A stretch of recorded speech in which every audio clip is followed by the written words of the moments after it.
Hi and welcome to another Checiegirl art chat. So in today's podcast, I thought it would be cool to talk about color theory. Now, quick disclaimer, I am no expert when it comes to color theory. I just wanted to share what I've learned about color theory and why I think it's important to learn about it and how it's helped my art grow. So before we really get into it, I thought we would talk about the basics about color that we learn as children. So we're taught that the colors are red, orange, yellow, green, blue, purple, and that the warm colors are red, orange, and yellow, and the cool colors are blue, green, and purple. Now, that is somewhat correct. There are warm and cool versions of each color, which is what I learned when I started to get into color theory. But we'll go into that a little bit later into the podcast. And another thing that, well, I guess you can say we're taught, but we also call black and white colors. But black and white aren't colors. Black is a shade, white is a tint. So let's go into that first and then we can get into colors. As I said, black is a shade, white is a tint. So when you add white to a color, you're tinting it. And when you add black to a color, you're making it into a shade. And there are a whole bunch of different tones. And that's something that's actually helped the most, I think, out of me learning about color theory is the different tones. Because when I first started, almost all my artwork was just kind of stuck in mid-ground. And because of that, everything just kind of blends in. The focal image doesn't really stand out as much as it could if there was a whole bunch of different tones in the artwork. Everything just seems really flat. So a great way to tell if your artwork has many tones in it is to take a photo and then turn that photo black and white, and then you'll be able to see whether there's a bunch of tones. But if it's, say, just like one kind of gray color, then one kind of gray tone, then you know that you need to kind of work on having a wider range of tones on your art. So a great way to practice this is, and I know that in art school they'll cover this, probably pretty much at the beginning, you can either use a graphite pencil or a pen to do a light to dark gradient or a dark to light gradient or both. That also helps you learn kind of like pencil control. So light to dark, dark to light. Another thing you can do is add black to a color slowly until so say you started off with orange and you slowly add black, and dark orange, dark goes into brown, and then you'll just end up with pretty much black by the time you finish with the gradient. And you can also do that with white, slowly add white until you end up with white. And those are really good ways to kind of practice making gradients and seeing different tones. And another great way to practice making sure that you have a wide kind of tone range on your art is to create monochrome art. So you can just do that black and white with a graphite pencil, a pen, black paint, anything like that. And if you're getting a bit bored of black and white sketches, artwork, stuff like that, you can also do that with different colors. You just pick one color. I did quite a lot of that in 2020. I wanted to practice some anatomy, as well as I really wanted to challenge myself to be able to have a bunch of different tones in my artwork so that things can stand out, and I don't need different colors to help things to stand out, because having yellow next to blue, yes, that yellow thing will stand out next to the blue thing, but it helps even more if they are different tones instead of, say, all in the mid-tone or light tone or like dark tone. So what I would do is, say, I would pick red and only use white alongside of it to get some lighter shades. And I would just do a painting of a hand because I was also doing some anatomy studies, or, an eye or something. But I would have one color and then add white to it so I can get the different shades. And I would only add black if I was completely desperate. Black was like the last resort because I wanted to challenge myself. And then you end up with some really nice monochromatic artwork. It was really fun to do. You can probably find it when you scroll through my social media pages, or they'll also be on my website, so you can kind of see what I mean. I don't know if any of them are on my YouTube. I'm not too sure. You'll have to check, but yeah. And I did that with gouache. You can do that with anything. You can do that with watercolor. At least with watercolor, it'll be slightly different. You won't have to add any white. With watercolor, the more you water down the paint, the lighter it becomes. And then the less water, the darker the color. So you won't really need white. But like acrylics, again, you can add white. Oils, add white. Color pencils and stuff, I guess, is just more layering. I don't really use color pencils. I tend to stick more to wet mediums like acrylics, gouache, watercolors, stuff like that. But yeah, I just used my gouache. It was a nice and easy medium to use in my sketchbook, and that's how I killed two birds with one stone. Really, I practiced monochromatic paintings as well as some anatomy, and that really helped to hone those skills to be able to separate the different shades and tones and stuff in a piece. And different things like, say, Inktober, where if you are just using black ink, like a brush mark or something, that's a really good way to practice. So anything like that where you're just using one color can really hone that skill.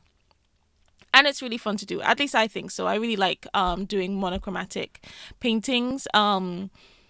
Though I tend to stick to more colors. I love to throw a bunch of colors on a piece, but I really do like the challenge of creating a monochromatic painting. So that's different, like tones, like shades, tints, that kind of thing. And now on to color. So, as I mentioned before, you have a warm and a cool version of each color. Now, when I learned that, I was like, what? My mind was blown because you're taught that you have a warm colors and you have cool colors. You're not told that there's a warm and cool version of each. Different ways to kind of understand the differences. So what I would recommend is to have two color wheels. Have a color wheel for cool colors and a color wheel for warm colors so that you can see the difference. And a good way to kind of spot whether something is warm or cool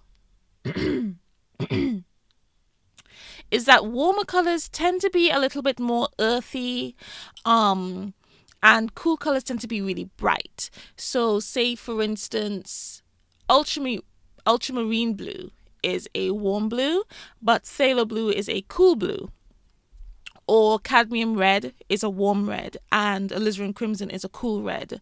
And then lemon yellow is a cool yellow, but cadmium yellow is a warm yellow.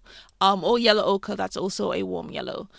So that's a good way to kind of be able to see the difference, is because warm colors tend to be a little bit more on the earthy side, a little bit more natural looking. Sometimes cool colors can look like crazy bright. And then you'll also be able to see what colors you're more drawn to. So I only made two color wheels recently. When I first started to learn about it, I found just kind of doing like swatches of the different paints I had was enough, and it stuck pretty easy. But if you feel like you do need a constant reminder, you can just make the color wheels. But when I did do that for something else, I could see that I really definitely was more drawn to cooler colors, which I kind of knew already. Yeah, because I do like a more brighter color palette, but I do like to also challenge myself and only use warm colors sometimes. And in case you're wondering, why is it kind of important to know the difference? It's when it comes to color mixing, it's really useful to know the difference between the warm and cool colors, because if you're color mixing and say you want to mix purple, which can be quite a tricky color to mix. Purple's my favorite color, and still sometimes I'm like, I got that all wrong. So if you say mix a warm red with a cool blue, you might end up with a purple if you're lucky, but it'll probably be quite muddy or more like brown by the time you're finished. But if you mix a cool and red and blue, you'll get a much nicer purple. The same if you mix a warm and red and blue. And the same for orange and green. If you mix a cool color with a warm color, it tends to muddy up. But if you mix two cool colors, it'll be a little bit more cleaner. And of course, you can mix a cool and warm color. It all depends on what you're looking for. If you're looking for a nice clean mix, stick to like the same kind of color family group. But if you want a slightly muddier or a kind of brown, then you can definitely mix the warm and cool. These are just things that are kind of useful just so you kind of know what you're doing, because I know when I first started off, first of all, I barely mixed colors. I would just, if I needed orange, I would get my orange paint out. If I needed blue, well, you can't mix blue. If I needed green, I would just get my green tube of paint out. But as I started to mix colors, I would get frustrated with sometimes the muddy colors I would get, because, you're taught yellow and red make orange. So I'm expecting a nice bright orange, but now I've gotten this kind of weird murky kind of orangey color, but I want a bright orange. And I didn't know at the time that there were cool and warm versions of each color. So I would get quite kind of frustrated and irritated and then just go back straight to the tube. So knowing this will kind of help lessen the frustration, because then you might be able to tell, well, wait a second, maybe these two colors aren't both cool or aren't both warm. And it'll just make color mixing a lot easier, because color mixing is a really good way to make your piece look cohesive. Because if you're taking, say it's a really bright, crazy piece, which a lot of my stuff are, I like to use a whole bunch of colors. If I use all the colors of the rainbow on a piece, and each color I took from a different tube of paint, it's going to look really bright and busy and like clashy, because adding all of these different paints won't help make your piece cohesive. But if, say, you start off with a few colors and you just keep on mixing to get the colors you want, it'll look cohesive because you started off with just these 3 main colors or these 4 main colors. So you can still end up with a whole bunch of colors on your piece, but starting off with a few colors at the beginning will mean that your really bright piece doesn't look clashy and it doesn't kind of like, attack the eyes. Because when I look back at my older pieces, not only can I see how everything was stuck in the midground, which I have improved with, thankfully, but I can also see how crazy the colorful pieces look compared to how my colorful pieces look now.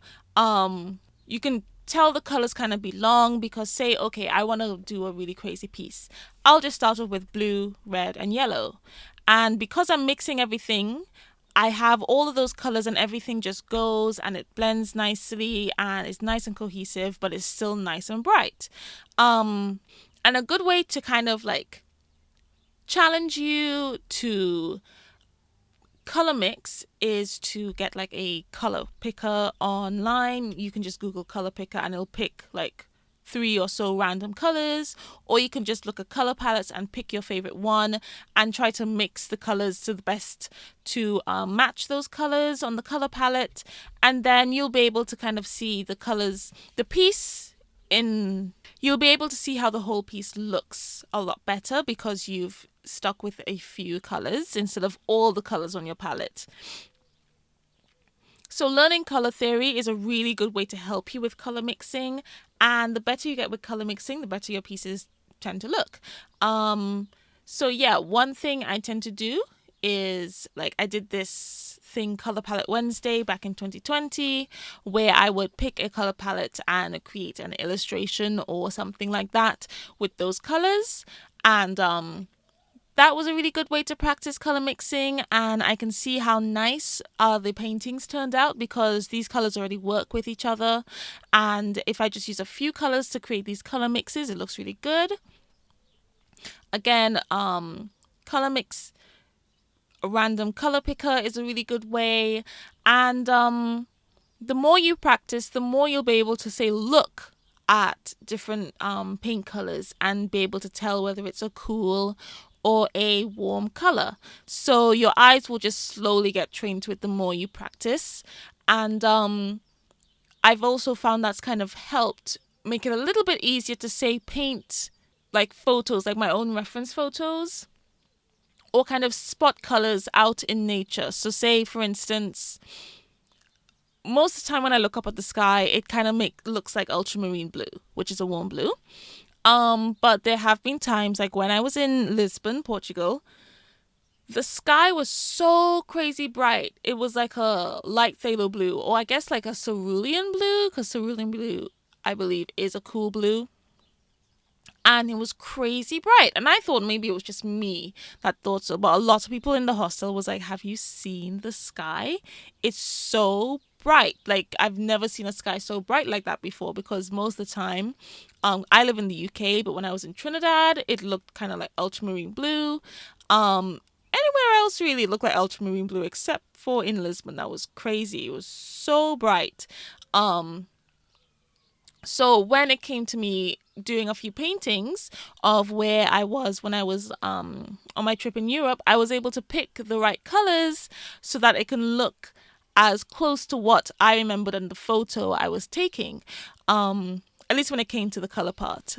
Some bits was kind of tricky to draw, but yeah, when it came to the color part, I was able to pick colors pretty close to what I was seeing, which was really nice.